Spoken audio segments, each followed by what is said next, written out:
Friends Technos 2042 అందరికీ స్వాగతం. మీరు డేట్ వచ్చేసరికి అక్టోబర్ 14, 2025. టైం వచ్చేసరికి 4 PM అవుతుంది. ఇప్పుడు వరకు ఉన్న న్యూస్ అయితే ఇవి. ఫస్ట్ వచ్చేసరికి వివో నుంచి వివో X300 సిరీస్ నిన్న చైనాలో లాంచ్ చేసింది. 2 ఫోన్స్ లాంచ్ చేశారు, X300, X300 Pro. మొత్తం 2 ఫోన్స్ ఇవి. రెండిట్లో స్పెషల్ ఏంటంటే లెన్స్ మీరు కనెక్ట్ చేయొచ్చు. ఓన్లీ ఇంతకుముందు అల్ట్రా మోడల్కే ఉండేది, ఇప్పుడు బేస్ మోడల్కి ప్రో మోడల్ కూడా తీసుకొని వచ్చారు. కాకపోతే సపరేట్ కొనుక్కోవాలి వాటిని. మొత్తం కిట్ అంతా చైనీస్ కరెన్సీ ఇండియన్ కరెన్సీలో కన్వర్ట్ చేస్తే 18,000 రూపాయలు దాకా ఉంది. అంటే మొబైల్తో పాటు కొనుక్కోవాలనుకుంటే ఇంకా ఎక్స్ట్రా 18,000 రూపాయలు ఖర్చు అవుతుంది అనమాట. ఓన్లీ లెన్స్ ఒకటే మీకు కావాలి అంటే మాత్రం టెలీ లెన్స్ ఉంటాయి కదా, మీరు వీడియో చూసే ఉంటారు నాది X200 అల్ట్రా. సో దానిలో ఒక లెన్స్ ఉంది, టెలీ లెన్స్. లెన్స్ ఒకటే కావాలనుకుంటే 12,000 రూపాయలు దాకా ఉంది అది. మొబైల్ ఫోన్ ప్రైజెస్ వచ్చేసరికి X300 వచ్చేసరికి వాళ్ళ కరెన్సీలో 54,000 రూపాయలు ఉంది. X300 Pro వచ్చేసరికి 66,000 రూపాయలు దాకా ఉంది. ఇండియాలో ఒక 10,000, 15,000 రూపాయలు ఎక్కువ వేసుకోండి. నాకు తెలిసి X300 Pro ఇండియాలో లాంచ్ 90 నుంచి ₹1,00,000 మధ్యలో అయితే ఉండొచ్చు. ఇంకా వీటి స్పెక్స్ విషయానికి వస్తే మాత్రం X300 కొద్దిగా కాంపాక్ట్ ఫోన్, 6.3 ఇంచ్ డిస్ప్లేతో వస్తుంది. ప్రో మోడల్ వచ్చేసరికి కొద్దిగా సైజ్ పెద్దగా ఉంటుంది, 6.7 ఇంచ్ డిస్ప్లేతో వస్తుంది. రెండు 1.5K డిస్ప్లేసే. రెండిట్లో మీకు MediaTek Dimensity 9500 ప్రాసెసర్ ఉంటుంది. అండ్ కెమెరా దగ్గర చేంజ్ ఉంటుంది. ఫ్రంట్ కెమెరా రెండిట్లో సేమ్ 50 మెగాపిక్సెల్ కెమెరా ఉంటుంది. బ్యాక్ కెమెరా విషయానికి వస్తే మాత్రం బేస్ మోడల్ ఏదైతే X300 ఉందో దానిలో 200 మెగాపిక్సెల్ మెయిన్ కెమెరా ఉంటుంది, 50 మెగాపిక్సెల్ టెలిఫోటో లెన్స్ ఉంటాయి, and 50 megapixel wide angle camera ఉంటుంది. అదే ప్రో మోడల్కి వెళ్ళామనుకోండి, 50 మెగాపిక్సెల్ మెయిన్ కెమెరా ఉంటుంది, 50 మెగాపిక్సెల్ వైడ్ యాంగిల్ కెమెరా ఉంటుంది.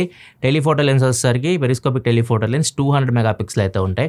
ఇది మేజర్ చేంజ్ ప్రో మోడల్లో. ఇంకొకటి ప్రో మోడల్లో ఎక్స్ట్రా చిప్ ఒకటి ఉంటుంది. రెండిట్లో మీకు V3+ చిప్ ఉంటుంది, ఇమేజ్ ప్రాసెసింగ్కి, పోస్ట్ ప్రాసెసింగ్కి. అదే ప్రో మోడల్ విషయానికి వస్తే మాత్రం VS1 చిప్ కూడా ఉంటుంది, ఇది ప్రీ ప్రాసెసింగ్ కూడా హెల్ప్ అవుతుంది. రెండిట్లో బ్యాటరీ కెపాసిటీ కూడా ఎక్కువ ఉంది. బేస్ మోడల్లో కూడా మీకు చిన్న సైజ్ ఫోన్ అయినా కానీ 6040 mAh బ్యాటరీ ఉంది, 90 watt fast charging support, 40 what wireless charging support ఉంది. అదే టాప్ మోడల్ చూసుకుంటే బ్యాటరీ కెపాసిటీ ఇంకా పెరుగుతుంది, 6510 mAh బ్యాటరీ ఉంటుంది, same fast charging, same wireless charging speeds ఉంటుంది దీనిలో కూడా. అండ్ రెండిట్లో మీకు IP69 రేటింగ్ అయితే ఉంటుంది. రెండిట్లో మీకు జైస్ పార్ట్నర్షిప్ కూడా ఉంటుంది. ఈసారి బేస్ మోడల్ కూడా బాగానే ఉంది, కాకపోతే ఒకవేళ మీకు పెరిస్కోపిక్ టెలిఫోటో లెన్స్ ఎక్స్పీరియన్స్ చేయాలంటే మాత్రం 200 మెగాపిక్సెల్ కొద్దిగా బెటర్ ఎక్స్పీరియన్స్ ఉంటుంది ప్రో మోడల్లో బేస్ మోడల్తో కంపేర్ చేస్తే. మరి చూడాలి ఇండియాలో వీటిని ఎంత ప్రైజెస్లో తీసుకొని వస్తారో.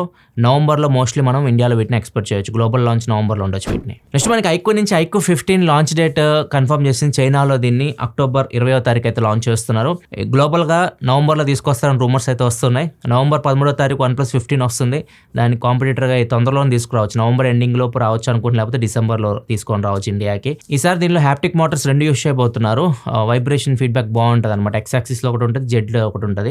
సో మీకు 4D వైబ్రేషన్స్ కానివ్వండి చాలా బెటర్ ఉంటాయని చెప్పి చెప్తున్నారు. మీరు ఇంకా ఎక్కువ ఫీల్ అవుతారంట గేమ్ ఆడుతున్నప్పుడు వైబ్రేషన్స్. అండ్ దాంతోపాటు ఇంకొక ఫోన్ కూడా తీసుకురాబోతున్నట్లు ఐక్యూలో రూమర్స్ అయితే వస్తున్నాయి. ఇది ఫస్ట్ హాఫ్ 2026లో రావచ్చు, మినీ అని చెప్పేసి, ఐక్యూ 15 మినీ అని చెప్పేసి. ఇది Dimensity ప్రాసెసర్తో రావచ్చు, MediaTek Dimensity 9500 ఏదైతే X300 Proలో మీరు ప్రాసెసర్ చూస్తున్నారో ఆ ప్రాసెసర్తో తీసుకొని రావచ్చు. అండ్ చిన్న సైజ్ ఫోన్, కాంపాక్ట్ సైజ్లో ఫోన్ అయితే రావచ్చు. దీన్ని OnePlus 13s వచ్చింది కదా, OnePlus ఫ్యూచర్లో OnePlus 15s తీసుకొని వస్తుంది, దాన్ని కాంపిటీటర్గా దింపుతున్నారు. నెక్స్ట్ న్యూస్లోకి వెళ్ళే ముందు డీల్ ఆఫ్ ది డే చూసుకుంటే urban power bank 10,000 mAh power bank, 22.5 watt power bank just 499 రూపీస్కి అయితే వస్తుంది. డీల్ ఒక మీరు చెక్ చేయాలనుకుంటే ఇక్కడ ట్యాక్స్ ఉంటుంది, ఇక్కడ నుంచి మీరు చెక్ చేయొచ్చు. అండ్ ఇంకో మంచి డీల్ ఉంది, క్రూషియల్ SSD. ఒక మీరు SSD కోసం చూస్తున్నారు, ఎక్స్టర్నల్ SSD కోసం. ఇప్పుడు నేను చెప్పేదానికంటే ప్రైజెస్ మీకు ₹1,000, ₹1,500 ఎక్కువ అయితే ఉంటాయి మిగతా బ్రాండ్స్ అయితే. క్రూషియల్ నుంచి ఒక SSD మీకు 1 TB SSD, స్పీడ్ వచ్చేసరికి 1050 MB/s ఉంది. అండ్ ఇది కాస్ట్ వచ్చేసరికి bank offer and coupon discount కలిపేసి ₹5,648 అయితే వస్తుంది. ఇది కూడా లోయెస్ట్ ప్రైస్ 1 TB SSDకి. ఒకవేళ ఈ డీల్ చెక్ చేయాలనుకుంటే కింద డిస్క్రిప్షన్ లింక్ ఉంటుంది, అక్కడ నుంచి మీరు చెక్ చేయొచ్చు. నెక్స్ట్ మన నథింగ్ నుంచి నథింగ్ 3A సిరీస్ ఆల్రెడీ వచ్చేసింది. 3A, 3A Pro 2 ఫోన్స్ అయితే ఉన్నాయి. దీనిలో లైటర్ వర్షన్ ఒకటి తీసుకురాబోతున్నట్టు రిపోర్ట్ అయితే వస్తుంది. ఈ 2 లోపు కానీ లేకపోతే జనవరి ఆ టైంలో తీసుకొని రావచ్చు. దీని పేరు వచ్చేసరికి నథింగ్ 3A లైట్గా తీసుకొని వస్తారు. Dimensity ప్రాసెసర్తో వస్తుంది. ₹20,000 లోపు దీని ప్రైస్ అయితే ఉండొచ్చు. నెక్స్ట్ మనకి మ్యాప్ మై ఇండియా వాళ్ళు వీళ్ళ మ్యాప్స్లో ట్రాఫిక్ సిగ్నల్స్ ఉంటాయి కదా, ట్రాఫిక్ సిగ్నల్స్ దగ్గర మనం ఆగినప్పుడు సిగ్నల్ టైమర్ ఉంది కదా, టైమర్ మ్యాప్లో అయితే కనిపిస్తూ ఉంటుంది ఎంత టైంలో సిగ్నల్ ఎండ్ అయిపోతుందో. దాని ప్రకారం మీరు సిగ్నల్ చూడాల్సిన అవసరం, మ్యాప్లోనే మీకు టైమర్ కనిపిస్తూ ఉంటుంది. నెక్స్ట్ మనకి టర్కీ ఇస్తాంబుల్కి చెందిన ఒక వ్యక్తి అలీ అని చెప్పేసి, అతనికి సెప్టెంబర్ 2011లో ఒక యాక్సిడెంట్ అయితే జరిగింది. అంటే తన ఫస్ట్ ఫ్లోర్లో ఉంటాడు, తన ఇంట్లోకి దొంగ అయితే వచ్చాడు, ఇద్దరి మధ్య ఫైట్ అయితే జరిగింది. ఇద్దరు అద్దం బద్దలు కొట్టుకొని సినిమా చూస్తుంటారు కదా సినిమాల్లో పడినట్టు ఫస్ట్ ఫ్లోర్ నుంచి కింద పడ్డారు. ఫస్ట్ పడ్డం ఈ అలీ కింద పడ్డాడు. సో అతని తల కింద తగిలింది, ఇతని మీద దొంగ పడ్డాడు.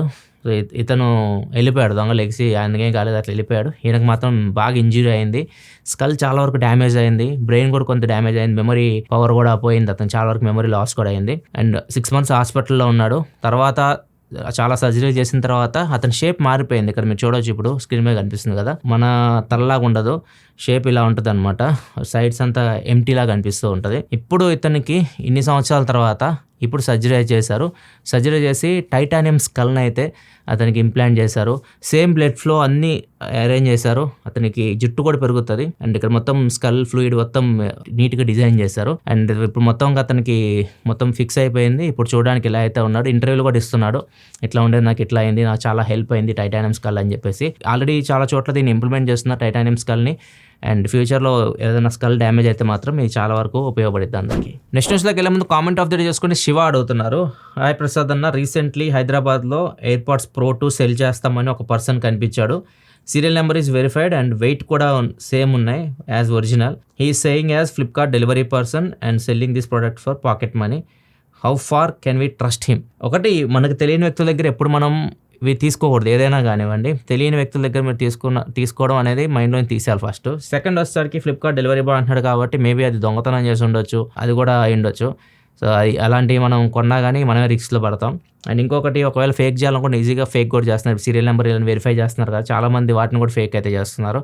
సో ఇవి బయట మనకు తెలియని వ్యక్తుల దగ్గర ఆథరైజ్ పర్సన్ కాకపోతే అక్కడి నుంచి కొనుక్కోపోవడం మంచిది. సో ఒకవేళ మీరు తెలిసిన వ్యక్తులు అనుకోండి, అది సెకండ్ హ్యాండ్లో అమ్ముతున్నారు, మీకు తెలిసిన వాళ్ళు అనుకోండి, వాళ్ళ దగ్గర నుంచి కొనుక్కున్నారనుకోండి, ఒక అర్థం ఉంటుంది. ఇట్లాంటి వాళ్ళ దగ్గర కొనుక్కున్నారనుకోండి, ఉన్న డబ్బులు పోతాయి. నెక్స్ట్ మన గూగుల్ ఇండియాలో విశాఖపట్నంలో లార్జెస్ట్ ఏఐ డేటాబేస్ని అయితే ఏర్పాటు చేయబోతున్నారు. సో ఇది సెకండ్ లార్జెస్ట్ ఏఐకి సంబంధించి.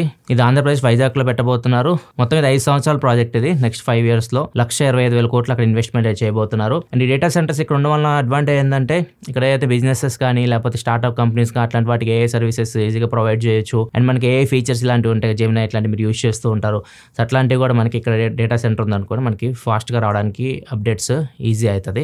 సో ఇవన్నీ హెల్ప్ అవుతాయి అనమాట. వీళ్ళు ఎయిర్టెల్తో కూడా పార్ట్నర్షిప్ తీసుకున్నారు. దానికి సంబంధించి అయితే టెలికామ్ సర్వీసెస్ ఉంటాయి, అవన్నీ ఎయిర్టెల్ అయితే ప్రొవైడ్ చేయబోతుంది. నెక్స్ట్ మనకి ఎన్హెచ్ఏ అంటే మనకి హైవేస్ గుర్తొస్తూ ఉంటాయి, టోల్స్ కడుతూ ఉంటాం కదా. సో ఇప్పుడు బంపర్ ఆఫర్ అయితే ఇచ్చారు. 1,000 రూపాయలు ఆఫర్ ఇచ్చారు మీకు. మీరు నార్మల్ టోల్ గేట్స్ దగ్గర వాష్రూమ్స్ ఉంటాయి కదా, రెస్ట్ రూమ్స్, అవి కానీ కొద్దిగా డర్టీగా ఉన్నాయి, బాగలేవు, హైజెనిక్గా లేవంటే మీరు ఫోటో తీసి వీళ్ళ యాప్ ఉంటుంది కదా, రాజమార్గ్ యాత్ర. సో దీనిలో మీరు అప్లోడ్ చేయాల్సి ఉంటుంది అనమాట. మీరు యాప్ ఓపెన్ చేయగానే మీకు ఆప్షన్ కనిపిస్తూ ఉంటుంది, రిపోర్ట్ అండ్ ఇష్యూ అని చెప్పేసి. ఇక్కడ మీరు ఫోటో అప్లోడ్ చేయొచ్చు. సో ఒకవేళ మీరు అప్లోడ్ చేసిన తర్వాత వాళ్ళు చెక్ చేసి అది నిజంగానే బాగలేదనుకోండి, అప్పుడు మీకు రివార్డ్ అయితే ఇస్తారు. ఒక 1,000 రూపాయలు మీకు మీ ఫాస్ట్ ట్యాగ్ ఉంటుంది, మీ కారుకి సంబంధించి ఫాస్ట్ ట్యాగ్లో యాడ్ చేస్తారనమాట. సో ఒకవేళ అదే బాత్రూమ్లో 10 మంది ఫోటోలు తీసి పెట్టారనుకోండి, అందరికి ఎవరైతే ఫస్ట్ ఫోటో తీసి అప్లోడ్ చేస్తారో వాళ్ళకి మాత్రం 1,000 రూపాయలు అయితే వస్తాయి, మిగతా వాళ్ళందరికీ ఏమి రావు. ఇవి ఓన్లీ ఎన్హెచ్ఐ పరిధిలో మాత్రమే పనిచేస్తాయి అనమాట, అలా టోల్స్ దగ్గరే. ఒకవేళ మీరు ఏమైనా బాత్రూమ్కి వెళ్ళి మీకు గలీజ్గా అనిపించింది అనుకోండి, రిపోర్ట్ చేయాలనుకుంటే రిపోర్ట్ చేయొచ్చు, రివార్డ్ కూడా వస్తుంది. నెక్స్ట్ మనకి ఈ అబ్బాయిని చూడండి, 10 ఏళ్ళ అబ్బాయికి ఇషిత్ భట్. ఈ అబ్బాయి ఇప్పుడు ఇంటర్నెట్ మొత్తం చాలా హేట్ అయితే స్ప్రెడ్ అవుతూ ఉంది. మోస్ట్ హేటెడ్ కిడ్ అనమాట. ఎందుకంటే ఈ రీసెంట్గా షో జరిగింది, షో అండ్ చాలా పాపులర్ షో, కౌన్ బనేగా కరోడ్పతి. అవతల కూర్చునేది అమితాబ్ బచ్చన్ గారు ముందు కూర్చొని వాళ్ళు పెద్ద పెద్దలు మాట్లాడడానికే భయపడుతూ ఉంటారు. మనోడు దబాయిచ్చి మాట్లాడుతూ ఉంటాడు, అసలు రెస్పెక్ట్ లేకుండా మాట్లాడుతూ ఉంటాడు అనమాట. క్వశ్చన్స్ అడుగుతుంటారు కౌన్ బనేగా కరోడ్పతిలో. క్వశ్చన్స్ అడుగుతున్నప్పుడు ఆన్సర్ మామూలుగా ఆప్షన్స్ ఇస్తారు కదా, 1 2 3 4 అని. ఆప్షన్స్ ఇవ్వకముందే 1 2 3 క్వశ్చన్లు ఆన్సర్లు చెప్పేస్తాడు, అసలు చెప్పనివ్వడు అనమాట. ఒకసారి ఏనండి మీరే. తర్వాత 5వ క్వశ్చన్ అమితాబ్ బచ్చన్ గారు అడుగుతారు, మనవాడికి ఆన్సర్ తెలియదు, options ఇవ్వమంటాడు. What is the name of the first kand of the Valmiki Ramayana? Options. అది నార్మల్గా చూడడానికి కన్వర్జేషన్ ఫన్నీగా అనిపిస్తుంది, అందరికి చూడడానికి ఫన్నీగా అనిపిస్తుంటుంది. కాకపోతే చాలా మందికి ఇది నచ్చలేదు అనమాట. అంత చిన్న పిల్లడు అమితాబ్ బచ్చన్ గారితో అట్లా మాట్లాడడం ఇట్లా నచ్చలేదు. అబ్బాయి ఎలిమినేట్ అయిపోతారు 5th క్వశ్చన్కే. కాకపోతే ఇప్పుడు బాగా సోషల్ మీడియాలో చూస్తే మాత్రం ట్విట్టర్లో అంటూ బాగా ట్రోల్ అవుతూ ఉంది, పేరెంట్స్ని తిడుతూ ఉన్నారు, బ్యాడ్ పేరెంటింగ్ అది ఇది అని చెప్పేసి. చిన్నపిల్లలు వాళ్ళు 10 సంవత్సరాలు, ఊహో కూడా తెలియదు వాళ్ళకి, వాళ్ళని అంతా పెట్టాల్సిన అవసరం అయితే లేదు. వయసు పెరిగే కొద్దీ వాళ్ళకి కూడా మెచ్యూరిటీ వస్తుంది కదా, దానిలో నేర్చుకుంటారు ఎవరితో ఎలా బిహేవ్ చేయాలి. నెక్స్ట్ మనకి రెడిట్లో ఒక అమ్మాయి ఒక పోస్ట్ పెట్టింది, దివాళీకి మా ఇల్లు మొత్తం శుభ్రం చేస్తున్నాం, మా ఇంట్లో పాత 2,000 రూపాయల నోట్లు ఉన్నాయి కదా, వాటిని కూడా ఆపేసింది ఇప్పుడు గవర్నమెంట్. అవి 2 లక్షల రూపాయల వరకు కనిపించినాయి వీళ్ళకి. వీళ్ళ ఫాదర్ దాపెట్టాడంట. సెటప్ బాక్స్ ఉంటుంది కదా, సెటప్ బాక్స్ డబ్బాలు ఉంటాయి కదా, సెటప్ బాక్స్ తీసిన తర్వాత ఖాళీ కార్డ్బోర్డ్ దానిలో పెట్టేసి పైన పెట్టేశాడు. సో వీళ్ళు శుభ్రం చేస్తున్నప్పుడు ఇల్లు బయటకు వచ్చినాయి. ఇట్లా ఏం చేయాలని ఫోటో పెట్టింది. ఒకవేళ మీ దగ్గర ఇట్లాంటి నోట్స్ ఉన్నాయనుకోండి, పాత నోట్స్, మీరు ఆర్బీఐ కొన్ని సెంటర్స్ ఉంటాయి పెద్ద పెద్ద సిటీస్లో, ఆర్బీఐ ఇష్యూడ్ ఆఫీసెస్ అయితే ఉంటాయి. సో మీరు హైదరాబాద్ ఇట్లా కూడా ఉంటాయి. సో అక్కడికి వెళ్ళి వీటిని మీరు ఇచ్చేయచ్చు, డిపాజిట్ చేయొచ్చు. వాళ్ళు మాత్రమే యాక్సెప్ట్ చేస్తారు. బ్యాంకుల దగ్గర కానీ మీరు బయట ఎక్కడికి వెళ్ళినా కానీ వీటిని యాక్సెప్ట్ చేయరు. ఓన్లీ ఆర్బీఐ ఇష్యూడ్ ఆఫీసెస్ దగ్గరే వీటిని యాక్సెప్ట్ చేస్తారు. అక్కడికి వెళ్ళి మీరు ఇచ్చేయచ్చు. ఇది ఫ్రెండ్స్ ఇప్పుడు వరకు న్యూస్ అయితే. ఎపిసోడ్ మీకు నచ్చింది అనుకుంటున్నాను. నచ్చితే లైక్ చేయండి. ఇలా మరిన్ని వీడియోస్ కోసం మన ఛానల్ సబ్స్క్రైబ్ చేసుకొని ఫాలో అవుతుండండి. మళ్ళీ మనం రేపటి టెక్ న్యూస్లో కదా. సెలవు. బాయ్.